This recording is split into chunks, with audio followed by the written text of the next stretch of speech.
নমস্কাৰ সম অসমবাসী ৰাইজলৈ ধৃতি মটৰ্ছৰ পৰিয়ালৰ তৰফৰ পৰা শুভেচ্ছা জ্ঞাপন কৰিছোঁ। আটাইৰে জীৱনলৈ শান্তি সম্প্ৰীতি অটুট থাকক তাৰে কামনা কৰিছোঁ। লগতে সমাগত ঈদ, গতিকে সম অসমবাসী ইছলাম ধৰ্মী লোকসকলৰ বাবে ধৃতি মটৰ্ছৰ পৰিয়ালৰ তৰফৰ পৰা ঈদৰ শুভেচ্ছা জ্ঞাপন কৰিছোঁ। আটাইৰে জীৱনলৈ শান্তি সম্প্ৰীতি অটুট থাকক আৰু অনাগত দিনবোৰ আটাই কুশলে থাকক তাৰে প্ৰভু ঈশ্বৰৰ চৰণত প্ৰাৰ্থনা কৰিছোঁ।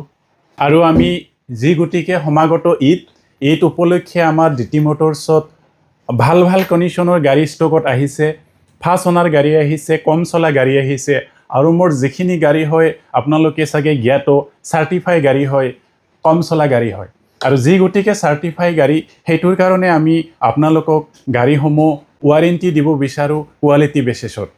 আৰু আমাৰ ধৃতি মটৰ্ছৰ পৰা কিছুমান অপশ্যন আছে যি গতিকে আপুনি ৱাৰেণ্টি পাব, ৰড এছিষ্টেণ্টো পাব, বাট কোৱালিটি বেচিছত। আৰু যদি আপুনি ভাবে যে মই গাড়ীখন ক্ৰয় কৰিব বিচাৰোঁ কিন্তু মোৰ লগত হাতত কম পইচা আছে, ন' প্ৰব্লেম।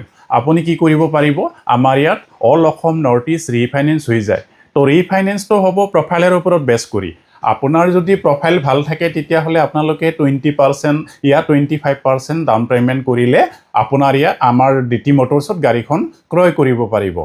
আৰু আমি গাড়ীবোৰ ভাল বুলি চিঞৰি থাকিলে নহ'ব, আমাৰ এই কমেণ্টটো কাষ্টমাৰে দিব যে আমি ভাল গাড়ী এখন সদায় কাষ্টমাৰক চাৰ্টিফাই গাড়ী এখন দিবলৈ সদায় চেষ্টা কৰোঁ। আৰু অনাগত দিনবোৰতো আপোনালোকক ভাল কণ্ডিশ্যনৰ ফাৰ্ষ্ট অনাৰ গাড়ী চাৰ্টিফাই গাড়ী এখন দিবলৈ চেষ্টা কৰিম। আমাক যোগাযোগ কৰিবলৈ আপুনি স্ক্ৰীনত আহি থকা নাম্বাৰত কল কৰিব।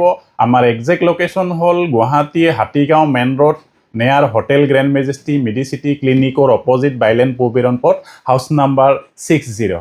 আৰু আমাৰ এটা শাখা ব্ৰাঞ্চ আছে আপোনাৰ মিৰ্জা চান্দবী ৰোড হয়, বৰদুৱাৰ টি গাৰ্ডেন বাগান বজাৰ বুলি, তাতো আমাৰ এটা ব্ৰাঞ্চ আছে।